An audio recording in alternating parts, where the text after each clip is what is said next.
that we have private? Is it 49%, 30%? We keep putting we keep kicking the can down the road, and we need to make sure that we stay focused on what we can do right now to help Kansas, and then build for the future.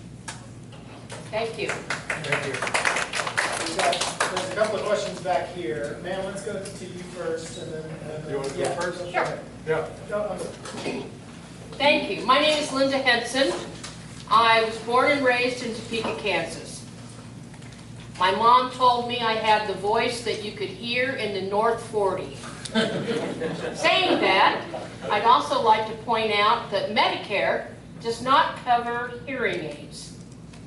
So even though a town hall like this is great, and I really appreciate it, it would be wonderful if there was microphones so that I could hear the speakers and hear the questions. I'm only getting about half of this. So I'm sorry, but I appreciate it very much.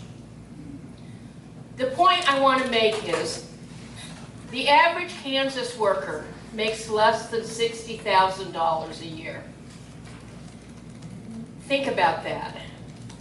We have groceries, that quaint word that they like to throw around. We have fuel, which you can't find for under $2 a gallon. We have health care we need to purchase. We have housing.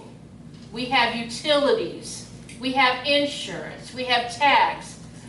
We have all these things, including child care and expenses for school. All of that comes out of under $60,000 a year. And in a few years, Grandma and Grandpa are going to lose their coverage at the nursing home. And in a few years, there won't be any money left over for child care or for any of these other extra expenses. So even though a lot of these things are happening on a national level, all the politics are really local. So what is happening in Kansas? What are you going to do to help Kansans? Because that's what I care about. I'm worried about my neighbors. I'm worried about the families that came here years ago and are trying to make a better life for themselves, who are doing all the things legally to become Kansans, to become Americans, but they're worried about going to church, and now they're worried about sending their kids to school. This isn't right. This is not who we are. We deserve better. And another thing, we voted. Women came out and voted and said, we do not want government to tell us how to handle our bodies. We do not want government officials telling us how to handle our health care. And now you're going to put it up to a vote again? This isn't right. This isn't what Kansans are for. Kansans invented the Progressive Party. It was farmers who said, we're fed up. And I want us to stand up nationally and take back our country. Because Kansans are leaders. Kansans are willing to speak out. And I'm glad you could hear me. Thank you.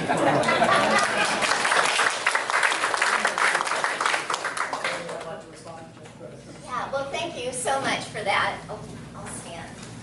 I sometimes have trouble hearing as well. And certainly I am also concerned about the cost of living. I get it. I get everything that you said there. I will say this, and this is just one piece of the pie, and that is property taxes. You're talking local. I mean, I have been to the revenue neutral rate hearings, hearing people speak about how they have to decide between medication. I've got the calls that say, Lanell, I can't be a precinct person anymore because I can't afford to live in this county after paying my property taxes. I get those calls. So I think that is one piece of the pie, because your home is your home, you know, and then when your arbitrary bill goes up and you have no seemingly no control over it, that's unfair. And I think it is almost that. So I think that is one piece. When our local elections are coming up, let's be careful and know, hey, who's going to keep on raising our property taxes? And who's going to get back to the core functions of government? Because I do not think the answer is giving government more and more and more control. I think the answer, largely in part, is giving individuals more and more control and getting to keep more of what they earn.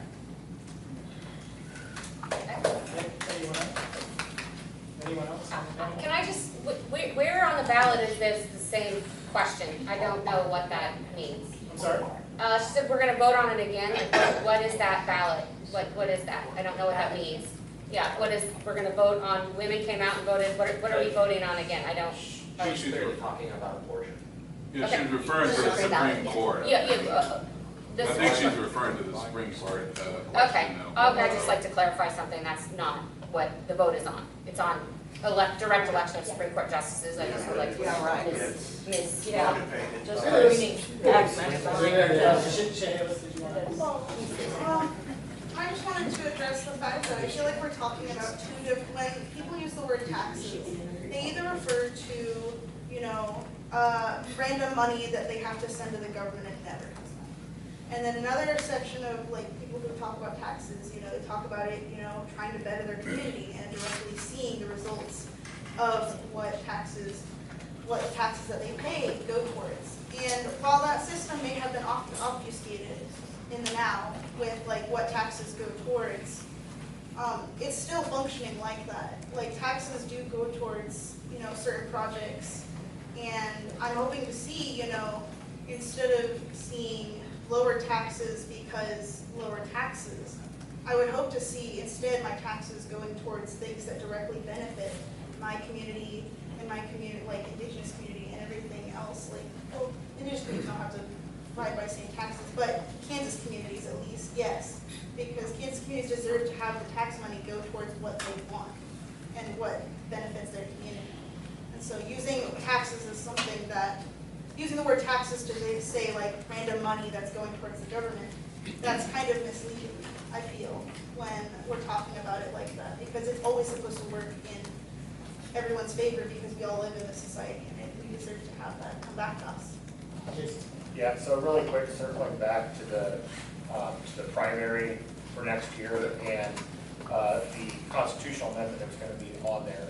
The people that I am talking to in the community and at our county party really look at that as a precursor to attacking women's rights again, because don't, I mean, hear me out before you shake your head at me. I mean, if we're going to do what happened with the Supreme Court and with the United States and have an extremely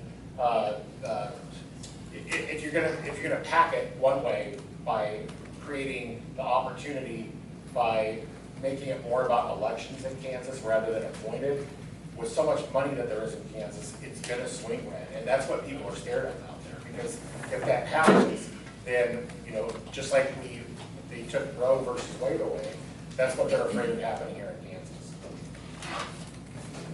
So, I hope you heard my half when you said you only heard half of the conversation. Because I'm not repeating I it. can read your lips very All right, easily. that's good. So, and it's a really good question. I like circling it back to the state of Kansas.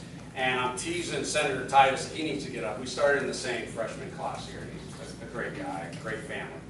I want to add a couple things. What can we do? Let's talk about property tax. You're actually right. Everybody on their platform, especially on the majority side, ran on, we're going to lower your property tax. And even though they passed a bill, they did not pass real property tax relief. So I didn't vote for it, and I know they're going to come out and say, well, Representative Haskins is not for property tax relief. That's not the case. I am for it. But if you have a house that's $150,000 in value and you only get $30 back, that's not real property tax. That's just political theater, just to say that. I want to also circle back that we would not have to increase our property tax local if we fully fund all areas of education. It is the law that we fund 90% of special education. Yes. We don't do that.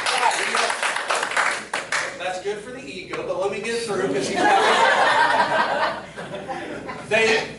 we won't address that. We hold it against us to use this quid pro quo so they can get what they want. If we fully fund our guarantee by constitutional law, special education, and by what we are required to do our job, then we can start talking about lowering property tax locally.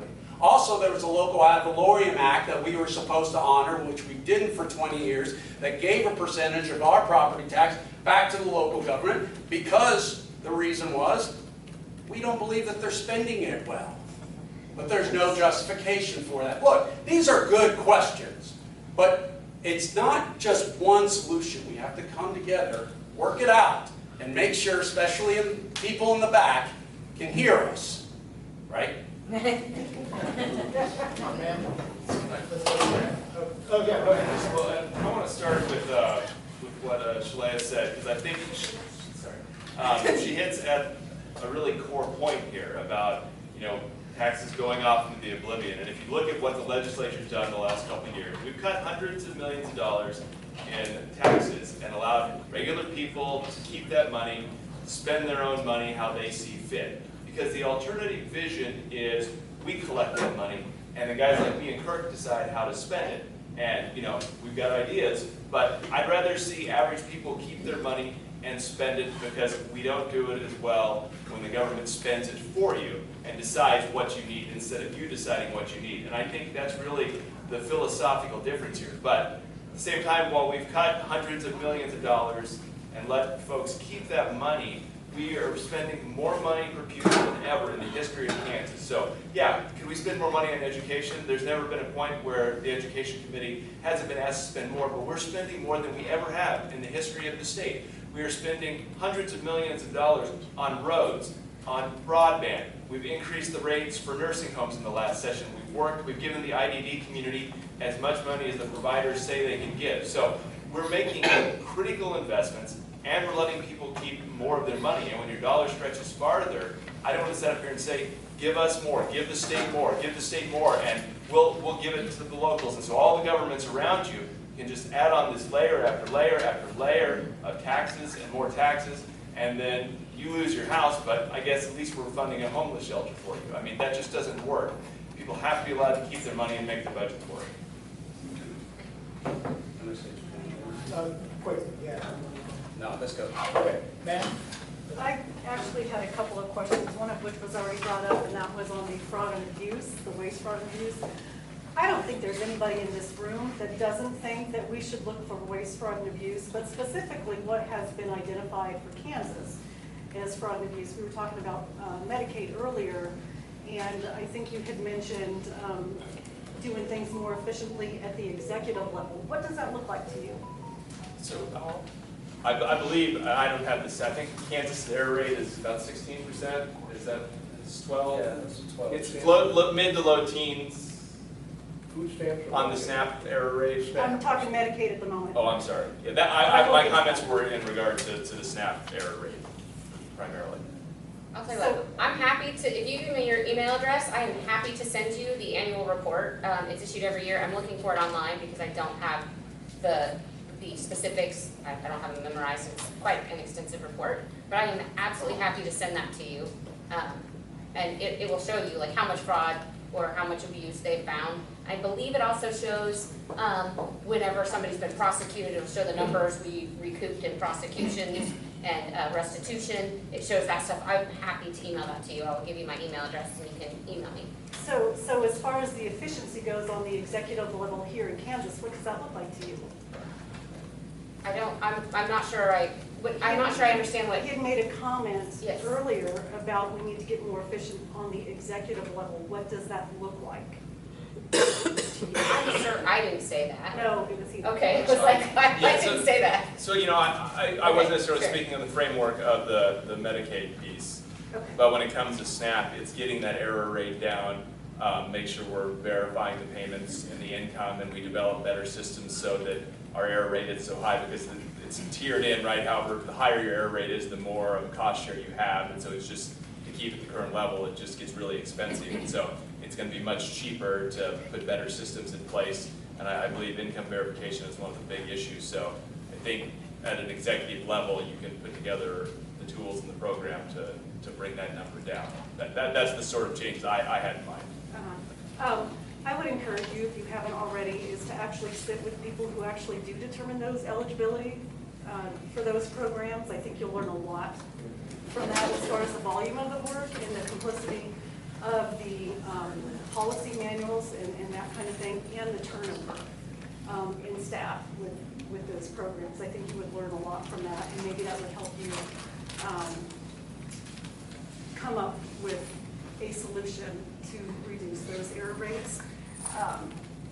Also, there was discussion about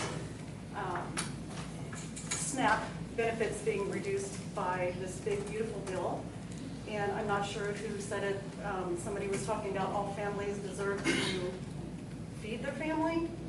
But when you're talking about recipients who get those benefits, at what point is a family not worthy to feed the family?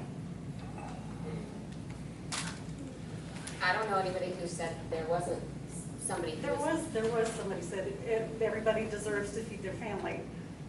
So I guess you're looking at cutting the cost, and there's real people involved with that. Who are you going to tell one family you can't feed your family? I mean, when that's what they rely on to do that? I feel like you're directing your question to me, and if so, I'm happy to answer. Anybody. Well, first of all, I will say this. I don't know if you're on TikTok or Twitter. Maybe these are all scammers, but this is I'm sorry. TikTok or Twitter. Maybe these are all scammers. I'm going to explain something. There are people on there every day, entire TikTok channels that are dedicated to people who are able-bodied and don't work or do work, but go to the grocery store and they show you filling their shopping carts. And I don't work in SNAP. I just, like, it's not where I work. It's not my profession. I don't think it's a fair question, I guess, to say, who are you going to cut? I have trouble believing that there's not a single person on SNAP right now who couldn't go work, who couldn't, and I'm not picking who those people are, but our government can't do it for everybody, or then we can't feed the people who really need it. At some point, we have to figure out where that line is, and I don't know what it is. I leave that for smarter people, and quite frankly, we all get to be involved in the conversation because we get to elect the representatives who will make those choices. But at some point, there has to be a line. I don't need the government to buy my meal. I don't want them to, because I can afford it myself. And when I need it, if I lose my job, if my husband loses his job and we can't, I hope there's something in place to pick up the people at the bottom. Right now, this is my personal belief, we are so oversaturated about helping everybody that we've forgotten that the point of a lot of these programs is to help the people who really need it. I'll just leave it there. I was going to speak on this as someone whose mom did receive SNAP for a lot of my life. SNAP was invaluable because on paper, my mom was able-bodied. But that was because the length for trying to acquire disability was insane. And technically, she wasn't fully disabled for a long time, even though she had rheumatoid arthritis that progressively got worse. So on paper, she would look like she's able-bodied, and she worked, and she did that stuff. But SNAP was invaluable to us, and what may be seen as like, oh, they're filling up their shopping cart. I have 4 siblings, and she needed to be able to feed all those 4 siblings who I had. And I really appreciate all that SNAP has done in terms of making sure that my family was fed. As someone who was running in politics, SNAP was invaluable to our family. And all the cutting of waste and abuse, she was getting flagged in the end for potential abuse, even though she was having a tough time with, making sure her family was fed while she was out of a job for a little bit. And so when we think about waste and fraud and abuse, my family is one of those families that absolutely benefited from SNAP, and I'm not the only one. So there's a question here, ma'am. Did you? No, let her go ahead. Oh, I was just gonna say, thank you for that, and I know that there can always be errors to improving a program, and so no disrespect. Yeah. I'm curious what you all think about, and I come from the health and wellness field, what you think about the making SNAP such that junk foods and pops are no longer part of SNAP. I think that's a brilliant idea. I have to be very careful about my health with certain issues that I have. So are we in an agreement that it's good that SNAP provides some healthier foods and like candy isn't part of that? Just curious. But aren't you the party of like individual choice of the visa? Well, sure, but not the government funding. Yeah, but So government decides what we eat. It's different. It's a convenience store. So let's, Yeah, let's say, if you live in a food desert. We have a lot of questions. I'm seeing lots of hands. And I know some of you feel like you're not getting called on, but it's just because there's a lot of questions. So let's try and keep on track. I think that focusing on our children's nutrition and our families' health, making sure that they live the quality of life that they deserve is the purpose of government, However, to eliminate individual choices when it comes to the fact that the only place they can buy food is a Dollar General, that I will say, let the child eat snacks than go hungry. And again, we talk about SNAP benefits, and sorry, but those that have disabilities, those that are our seniors, they benefit from SNAP benefits as well, and they are not the able workers that we keep describing. They're not sitting on their backside watching TV all day. They want to be a commitment to the community. I will just add that this, again, is political theater. We talk about this. Leave SNAP alone. Can we talk about reducing the property tax? Can we talk about more about being efficient and removing fraud? You know, it's the one thing someone asked, what am I going to do about this?